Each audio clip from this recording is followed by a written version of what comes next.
Considering we're living through a period where it feels like every other game is a remake, remaster, or a throwback of some sort, perhaps I should be less surprised that Battlefield 6 feels a lot like Battlefields 3 and 4. They were, of course, the glory years for EA and DICE's large-scale multiplayer shooter. Excellent maps, engaging objective-based modes, spectacular destruction, and the all-important class system. It seems like Battlefield 6 replicates all of that, at least as far as I can tell after having played 2 hours and change across a number of maps and modes. That is a good thing, of course, especially since recent Battlefield history has been a bit of a rocky ride. But is this resurrection of past glories actually exciting? In the moment, absolutely. But on a grander scale, that's a more difficult question.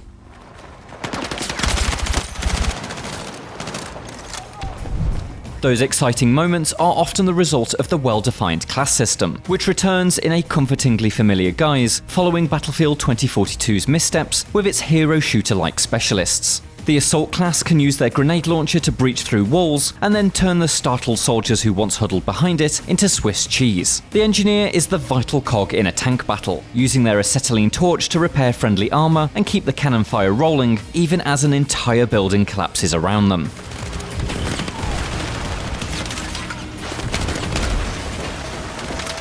The support is the squad's literal lifeline, diving onto the objective with bags of spare ammo and soldier reviving defibrillators at the ready. And finally there's the Recon, the tactician who marks enemies for all to see before scoring a hat-trick of headshots with a sniper rifle. There's nothing revolutionary about these classes, but they are much clearer in their parameters than they have been in the past. You won't find the team's dedicated infantry killer fulfilling anti-tank or medic duties, for instance, as the Assault has been forced to do in the likes of Battlefields 4 and 5. But as clean and traditional as these roles are, there is a minor shake-up. Like Battlefield 2042, any class can use any weapon, but now each role has a signature specialism, designed to encourage you into the specific loadouts of yesteryear. For example, the Recon is able to hold their breath while aiming sniper rifles, making them the clear choice for long-range engagements, while the Engineer benefits from improved hipfire control when using SMGs. As someone who would score a low-end grade in a sniper exam, this means I can play Recon while swinging around an assault rifle or LMG, which fully opens the class roster. But I can't help but wonder why I should brute force my way into playing Recon when I could find my specialism elsewhere. Isn't that what class play is all about? The odd, freeform elements of 2042's weapon system saw their fair share of criticism, and I agree that tighter restrictions would have been of benefit both there and here in Battlefield 6, especially since there's real strength in the design of the prescribed specialist gadgets for each class. The support's deployable cover is a solid example. It's great for hiding behind while resurrecting fallen squaddies, provides a safe space for allies to restock on the ammunition bags you can drop, and acts as a surface to mount the LMG that the class specializes in. In short, the components of each kit can harmonize wonderfully, and I think the interesting choice is finding which class kit provides the best melody for your playstyle, rather than adjusting the individual notes within that. Ultimately, the weapon system is a small wrinkle in a very familiar package, and that applies to basically all the new ideas present in Battlefield 6's demo. A new movement system promises smoother leaning around corners, bracing against cover to reduce recoil, combat rolls as you land from high jumps, and several other improvements. But I can't say I found these valuable additions, especially the contextual lean, which rarely seemed to activate. Like the omnidirectional movement in last year's Call of Duty Black Ops 6, I wonder how much genuine impact this will have on the experience of regular players. The one addition that I do love is the ability to grab a fallen soldier by the scruff of their neck and drag them to safety before reviving them. It's a useful ability that everyone has access to, which admittedly does infringe on the support's duties, but it's far from the instant revive of the defibrillator. More importantly, it's something that creates a moment. There's few things more heroic than dragging a buddy to cover while machine gun fire kicks up the dust around you. If all the small additions add up to something that feels as good as that, then maybe Battlefield 6 will develop a more distinct character in time.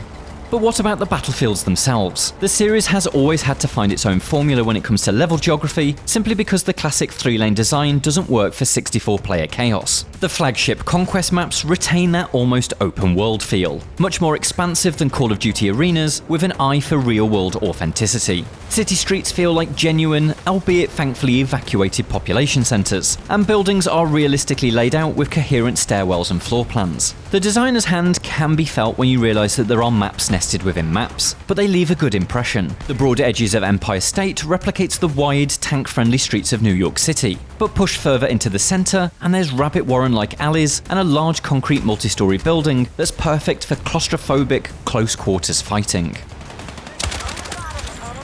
One or two matches simply isn't enough time to understand the nuances of a map, and so I can't say where exactly the few on offer would rank among the all-time greats. But Liberation Peak, set along the slopes of the Pamir Mountains, provides the ideal amount of wide, rocky terrain for land versus air battles, alongside pocketed military bases that give birth to desperate infantry firefights. Siege of Cairo, meanwhile, has the dense street networks ideal for luring tanks into RPG ambushes. With no demolition centerpieces, there's nothing that instantly becomes a map's signature element, but I hope that continued play will reveal carefully placed details in each street, room, and capture point. Talking of demolition, Battlefield's trademark chaos remains very much intact. It is somewhat restrained compared to the map-shifting Levolution system that powered Battlefield 6's most obvious touchstones, but the alternative is much more useful in the minute-to-minute play. Entire building facades crumble away under cannon fire, opening up buildings like sardine cans to reveal the fleshy fiends hiding within. You can breach floors, allowing for Rainbow Six Siege-like downward assaults, or simply blow the support from beneath a pesky sniper. This late into Battlefield's lifespan, it's hard to be truly excited about all of this. This is the series' shtick, and likely always will be now, but it's nonetheless impressive. As much as it's a technical feat to be boasted about, alongside the most photorealistic graphics in the series' lifetime, it's also a foundational tool that makes Battlefield its own distinct beast.